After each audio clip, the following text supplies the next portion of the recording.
Hi everyone, and welcome to the Say As It Is with Pete podcast series. I'm Pete, your host, and each week I will bring you some frank and honest conversations covering various topics from learning and development, apprenticeships, funding, HR, strengths, recruitment, ESG, well-being, ED&I, employability, and much, much more. So let's get this week's episode underway and say as it is. Hi everybody, welcome to another episode of Say As Is with Pete, and as always I am your host Pete, and in this week's episode I'm going to be talking about careers. Now, I did talk about in the last one where we looked at national insurance kind of a month on how that would look, and I spoke about how people are either looking for work, either hours are being reduced, organisations are looking at restructures, and all sorts of things. So I wanted to touch base on this because it's kind of a follow-up, because what we're seeing is, or what I'm seeing out there, is that obviously the job market, as we said, would probably increase by like another 55,000 jobs increasing. Some people are looking at AI to replace jobs and various other things. So this episode is more to kind of recap on some of those things, but also to kind of give you, the individual, some more career advice and guidance, because who doesn't like a bit of career advice and guidance? So I'm going to refer back to some episodes that I've done before that I think that are worth listening to, so you can go back and listen to these episodes that I'll mention later on. But I think there's a few things that you need to be aware of, and is that is the ever-changing landscape at the moment. And this is all because employers have had to pay out the additional cost for national insurance, and the threshold that somebody would pay national insurance has lowered from the 9,000 to 5,000. Also, the 13.8% is now 15%. So it's all having an impact on SMEs and large organisations. Some organisations can take the hit, some can't. Some are making adjustments and saying, well, look, do we need all these people in the team? Do we go AI on most of this and automate most of the stuff? And what do we do? So it's how they can save money. And unfortunately, thank you to the Labour government, because we all knew that if we vote in Labour, there would be all these changes, and that ever never ending pothole of money that was missing from the Conservatives, apparently. We don't know where it went, according to the Conservatives and according to Labour. But they're clawing it back by doing other things. But they're still giving loads of money to different charities and world disaster funds and various different things. Wherever that money is coming from, it could be spent better here in the UK. And I've got my views. And as frank and honest as I want to be, I think that's probably a conversation either off a podcast or somewhere else. But look, I was talking to somebody the other day about this, and for example, the unspent levy is near enough 3 billion since it came into effect in 2017. And that unspent levy, when I've written to the MP of skills and employability, the response was, well, we spent 99% of it. Where did you spend that 99%? Can you tell me? And they can't. And I had a conversation with one of the Welsh MPs recently at a social recruitment advocacy group event, or SRAG, when my organisation proudly got its bronze charter mark, soon to be gold, hint hint. But when we spoke to him, I said about the levy, I said, look, since the levy came into effect, it's been about 3 billion unspent levy. Welsh apprenticeships are funded by the government. Scottish apprenticeships are funded by the government partly until a certain age, and then there's an employer contribution of £2,000 to £3,000 needed. Cheeky Scotland. But where has that unspent levy gone? And I responded to the Employability and Skills Minister and Education Minister, and they haven't responded. So I'm going to follow that up again. But the response was, well, we've spent it. But where did you spend it? Where did it go? Because it should be put back into teaching and education. Give some of that money to schools to fund, vocational qualifications again. And no offence, and I'm going a bit of a turn on this one, and I'm a bit, if you're listening and you're in FE or you're a training provider, whatever, I kind of want to have a discussion maybe in season 4 around standards or frameworks. I really like frameworks, but it's about learning a skill. A lot of the stuff is focused on kind of assignments and knowledge and theory, which is great. I love that. but it's very academic now. Where the old vocational qualifications, the old framework, were very, here's your knowledge, and then here is your practical stuff. So what you need to be able to demonstrate through product evidence, witness testimonies, observations, and I like those. They're a lot better, and I think that is where it needs to come back in, because for me, having a vocational qualification is better. And listen, I'm looking at things in my organisation, and I've pulled out some of the old frameworks and thinking, maybe, like for example, the cleaning operative qualifications out there. It's very old school. It's back to basics. Really is back to basics. It's through observations, product evidence, and it's through knowledge as well. But maybe we kind of take the old framework and just jazz it up a little bit, but still keep that practical element for people to show, and build those natural skills at occupational level that's needed, and have a bit of a rethink of them, because when they were rethought, it went heavily into knowledge. And that's the standards. And don't get me wrong, I love the standards, but sometimes it's a bit too much, and the off the job is a bit too much, and other bits and pieces. So that's another discussion to be had. So if you're in FE, then you want to reach out and talk to me. I'm going to try and get a few people on the call, but yeah, let's reach out to that. But anyway, enough of that. So look, a lot of stuff needs to go in. So, governments are trying to, not governments are trying to streamline things, but because of what they've done and this money that goes into a pot that we never really see, it's how do we get the money back from employers, organisations? Well, this is it. It's the rise of the NI. So the NI is to put more money in our pockets, but also get more money from employers, from the government, HMRC, etc. So, and if you don't know what your national insurance covers, it's all different public services, from hospitals to the police to, everything. So education, you name it. So I will do another podcast on that to explain what NI goes on, and how NI has developed over the years. But look, enough about that. We know what the situation is. It's not going to change. That's the way it is. So how does it affect you? Well, as I said, it's about either companies replacing certain roles and become automated through AI. So don't like the word AI. As you know, it's artificial learning for me, not artificial intelligence. So looking at how artificial learning can be used to automate some tasks. But it can also be that they're downsizing on team members. So if you've got 10 administrators, do you need 10? Could you cope with 5? And also looking at whether certain roles are needed within an organisation, and can they do with or without them to save some money in the short term. So there's lots of things. So as I said, there are previous episodes that I have recorded in the past that I'm going to recommend to you now. So going right back to season 1, we've got episode 1, which was career advice and guidance. So go and listen to that.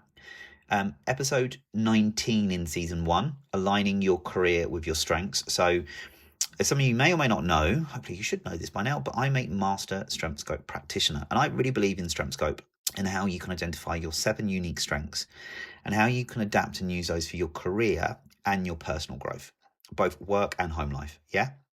So have a look at that one. And if you're interested in doing your StrengthScope to help you understand it more and your career, reach out to me. Pete@creativemind.zone, and I can go for that with you. In season 2, there was an episode called Getting Your CV Seen. Have a look at that one. And then in season 3, which is a current season, episode 4 was called TUPE, information advice and guidance for an employee, because some organizations may end up TUPEing their staff out to other organizations to save costs, etc. So like call centers may be TUPE'd out to other organizations to take over them.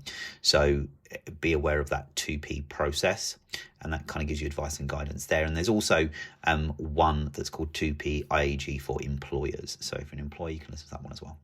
And then in season 3, episode 5 was one that I enjoyed doing, which was I Quit. So have a listen to that one. Episode 8 in season 3 was called Recruitment 101, applying for work. So yes, go listen to that as well. And then season 3, episode 10, CVs are dead, or are they? Another thing for you to go and look at. So a fantastic group there. So 7 episodes to go back and listen to from when I started recording Say As It Is with Pete from 2013. Sorry, not 2013, 2023. Sorry. God, that'd be a long time if that was, and I'm only in season 3 at the moment. What happened? So no, these were recorded from 2023. up until 2025, and they're still going. So go back and listen to those. They are season 1 again, season 2, and season 3. I'll make a link in the description as well, but go back and listen to them. I think they'll help you in that one. And there's also another podcast in season 1 called Another One Bites the Dust, and that was about a training provider going bust and people being made redundant due to the company closing. So go back and listen to that one as well in season 1, as if an organization does go bust and you are all suddenly made redundant overnight, then there we are. That's another one to listen to. But look, there's lots of things that give you advice and guidance on those episodes, and I really want you to go back and listen to them all. And pick things out that are relevant to you. Share them with people that you may know or you think may actually enjoy listening to those and gain something from it. And I know that Another One Bites the Dust and Career Advice and Guidance, and I know like Getting Your CV Seen, the I Quit one, they're very, very popular episodes. So go back and listen to them.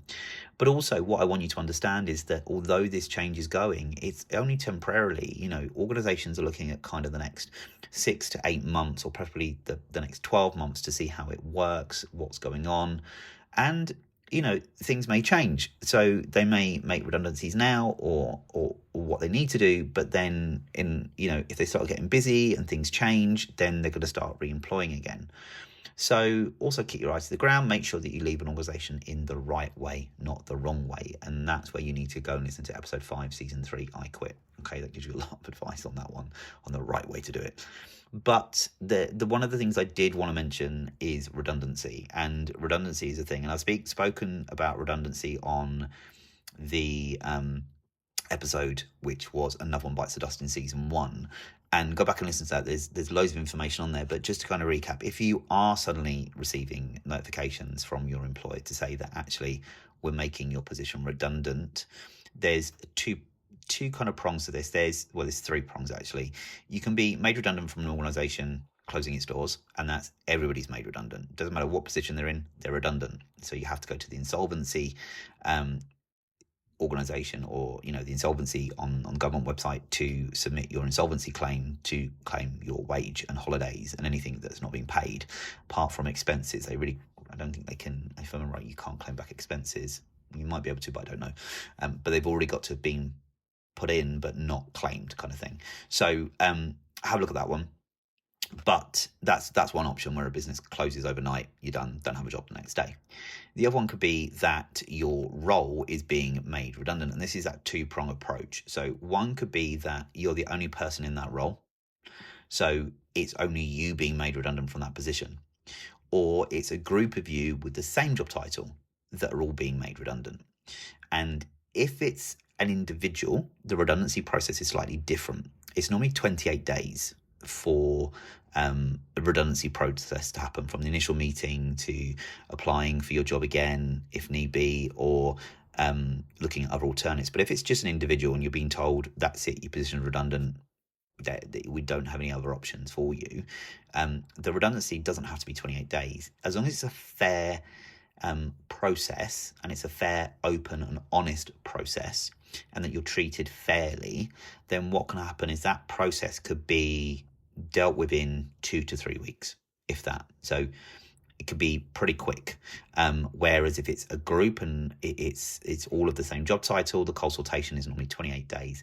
But again, it has to be a fair and honest process.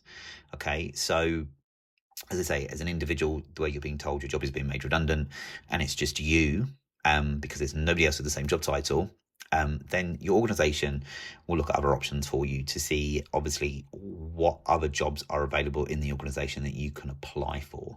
And sometimes, unfortunately, that means that your salary may decrease, or if it's a better job and you are actually suited for it, maybe your salary will increase. But sometimes it's, they'll show you all the vacancies and say, this is what we have. So you're more than welcome to apply for it.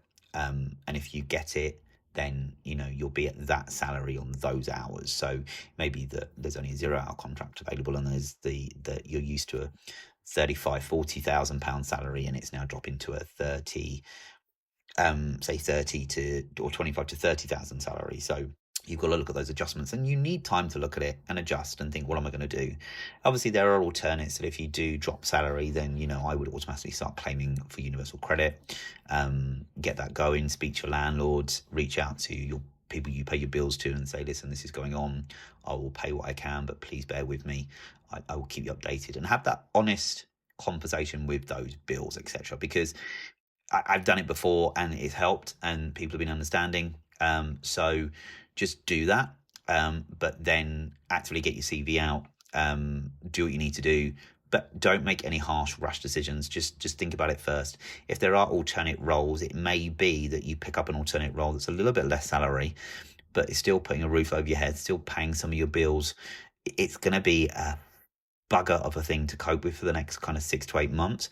But in that 6 to 8 months, make sure you're looking for work, apply, get yourself back out there. And as soon as you found an alternate job and you've been offered and you sign the contract and it's a done deal, then you can go. And it's just a bit of, short-term pain for a long-term gain. So just be mindful of that as an individual. Yeah. It's not all doom and gloom. Okay. I promise you. But if you're proactive from the moment, yes, it's not great. It gives you that sinking stomach feeling of dread and despair, but think positive. I know it's hard for you probably to hear this, but think positive. What's the worst thing that's happened? You lost your job. What are the positives now? What can you do? What do you need to do to change that around? Are there any other jobs that you can apply internally where you might be losing a couple of grand, but you could cope if you make some adjustments and keep looking for work? Reach out to all those, your phone bill, your internet, reevaluate your expenditure, and you may need to cancel some subscriptions for a while, like your Netflix, your Disney Plus, cancel them for a while just to save a little bit of money. Do all those kind of things. So it's just about reevaluating where you are. And as I say, if it's just you that's being made redundant, the process isn't 28 days. It can be done a little bit shorter. It can be done in 2 to 3 weeks, but it's got to be a fair, open and honest process. And remember, if you are part of a union, you can reach out to your union reps. I know employers don't like that being said, but tough titties, they can do it, employers. Don't get arsey over a bloody union coming in. The union's there to protect their union members, and it's their right. Everybody has the right to be a union or be in a union. And I'm sorry, if you're an employer, listen to this, you've got to wake up and smell the bloody coffee, because when the new employee bill rights come out in 2026, it's going to include that employers have to recognise unions regardless. So if you're an employer that doesn't recognise unions within your organisation, so for example, you don't allow people to, have a union rep on site and to drum up union members and things like that, but you'll recognise them in a disciplinary or a grievance process, but you won't recognise them on site day to day as an employee being a union rep. Understood, that's fine now, but when the employee bill comes in 2026, it's got to change. You've got to recognise, and everybody has the right to be part of a union, and everybody has a right to be able to have a union within their organisation. So you need to start adapting. And if employers are clever and they have a clever HR department, then their HR department should be way ahead of this, and in looking at the potential business impacts, and start creating a business contingency plan for it, because it's coming. But anyway, if you're a union rep, speak to a union rep. Not if you're a union rep, speak to a union rep, but if you're a part of a union, speak to a union rep. Also call ACAS, speak to ACAS for advice and guidance. And just make sure that you're happy with the process and everything that's being done is a fair and open and honest process, because that's what you need it to be. And employers, make sure it is. Now, that's if you were an individual that's being made redundant because that's the only job role and you're the only person in that role. But if it's a collective redundancy, as in you've got 10 administrators all doing the same role in the same department, then you've got 10, but you need to make at least 5 of those redundant. Then because you're only going to keep 5, not 10, or if you've got 8 and you're only going to keep 2, whatever you decide as a business, you've got to then follow the same process. But because it's a larger group, it is the full 28 days of consultation. If you're deciding to only keep a certain number of them, then you need to make sure that everybody's aware. You need to make sure that everybody is given the opportunity to apply for the position again. You need to be open and honest about people's potential redundancy payouts. Obviously, things to take into consideration for age, duration of the job, all sorts. And there is, for an employee, they can actually go on the government website and calculate how much their redundancy potentially could be, to give them an idea of what that redundancy is that they're potentially going to get. So go and have a look at that. But as a collective group, again, it needs to be an open, fair, and honest process. The organisation needs to be able to offer you any alternate jobs out there as a priority. So if there are jobs that they're applying for, you have priority over those to apply and be interviewed for. And if you get them, great. Remember, again, a bit like the other example, it may be a bit of a lesser salary. You may have to take a bit of a financial hit. You may need to change your lifestyle a little bit, and what you need to do in that process. Or if you decide actually you don't want that option, you don't want any of those options, and you're just going to take redundancy and look elsewhere, then that's your decision. You need to let them know. And also, if you are going to apply for one of the positions that are still available, then the interview process should be fair, honest, and open, and you should be able to apply for that role and go through the same interview process as anybody else, and then be told whether you've been successful or not. So it is a scary and daunting thing, I know, and redundancy isn't great. I've been through 2, potentially 3 redundancies, so it's not easy. It's never easy. But unfortunately, I'm going to say this and people aren't going to like it, but it is a bit of the nature of the beast. And that's kind of how the cookie crumbles sometimes. So just be mindful and careful. And as I say, go back and listen to those episodes that I've mentioned, because I think they'll help you in a lot of ways in getting some information, advice and guidance, helping you out a little bit. Again, if you're interested in Strength Scope, then reach out to me and I can do your Strength Scope for you, and all kinds of things. So look, I hope this has helped in some ways of understanding, a little bit more of career advice and guidance. If you are going through potential redundancies, you are thinking about, it's a complete shit show at work at the moment. No one knows what's going on. There's big uncertainty, but let's find another job. Let's look elsewhere. As I say in some of those previous podcasts, don't quit until you've definitely got a confirmed job. Yeah. Actively look. Absolutely actively look, but don't jump ship just yet. Okay. But just be active out there, have a look. And also, if some of you have had to, take a cut in salary or things like that, there are other organizations out there where you can get, temp work, for example. And I'm going to plug them a bit because I know them, but gig2gig.co.uk. There's lots of flexible working on there. It could be in warehouses, it could be working in bars, restaurants, events, all sorts of different things. Take a look at them. It's, you apply. If you're good, you pick the job you want, you turn up, you do it, you get paid in a couple of weeks. It's a little bit, yes, it's taxable, but you do get a little bit of extra income coming in to probably fill the gap. If your organization has entry roles that you take a lower job, but you say, actually, can I pick up an extra shift here or there, and they allow it, great, do that. Be smart. This is all what it's about, is being smart. Don't panic, don't stress. I know I'm saying it, don't panic and stress, but you're going to, right? It's only human, it's natural. But you're going to panic, you're going to stress. But take deep breaths, have conversation if you need to. Just relax, weigh up your options, look at everything, think outside the box, and make those correct decisions and make informed decisions. So that's why you've got union reps, you've got ACAS, you've got career and advice guidance services like People Plus, for example, like Get Set, Ingeus, and other people that you can go and talk to. Have a chat with them as well, see what you can do, what the next stages might be, because there are lots of employability organisations out there that you can join and go to and hopefully get something. Also, keep your skills up to date. Use things like LinkedIn Learning, or there's a website called Alison.com or Alison.co.uk. I'll put it on the links as well.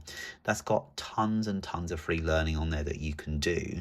Although it's a bit of a con because you have to pay £30 for a certificate at the end, but at least you've done the learning, right?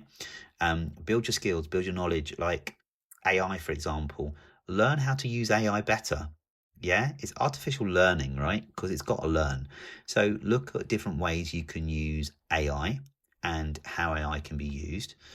Learn as much as you can. Yeah, learn more about Power BI, learn more about Excel, Word. Look at different AI programs that are out there. Just build your skill set up. Yeah, if you think of going into a different career, look at the potential things you need to know and go and learn them online. And there, as I say, alisoniver.co.uk.com. It's a great website. Loads of free learning. You can learn different things out there, so it will help you. Make sure you've got a good CV as well. Make sure everything's up to date. Your CV, your LinkedIn profile, the websites that you're using for searching for jobs, like if it's Reed, Indeed, Caterer, whatever you use, make sure all your information is up to date, your current CV and everything's there. And that is it. So I'm not going to ramble on anymore because everything's in those podcasts, everything I've kind of said anyway. I spoke about the what it could look like for a redundancy for an individual or for a group of people. But just remember, go back to that episode, Another Bites the Dust, because there's more information about that on there and how to deal with the insolvency thing. But the insolvency is more for if an organisation was to go bust and you all lose your job. So that's when you would use the insolvency service. But if you're being made redundant from your role and the organisation is still active, then there's things like your notice pay, your redundancy pay, your kind of normal salary pay, your unpaid holidays that you've earned but not taken yet. So there's all these things that it is a big payoff. But don't forget, your redundancy pay is tax-free, whereas your normal salary and everything is obviously taxable, but your redundancy payment is tax-free. So that's a key thing to know as well. But listen, I hope you enjoyed this podcast. As I say, it's not a pleasant one to go through, but use all the information, advice and guidance. Use all the frank conversations I spoke about. If you're still unsure or want to know more, please feel free to reach out to me, pete@creativemind.zone. Always happy to pick up a conversation with you. Or if you follow me on Indeed, not on Indeed, if you follow me on LinkedIn, sorry, Indeed. It's a job board. Don't follow me on there because I don't have any jobs posted because I'm not recruiting. But follow me on LinkedIn and drop me a message. More than happy to help you out. Or as I say, share this episode or any other episodes that you have listened to with anyone that you feel may benefit from them. And until our next episode, enjoy the sun. Enjoy your week. Don't get stressed. And remember, you come first.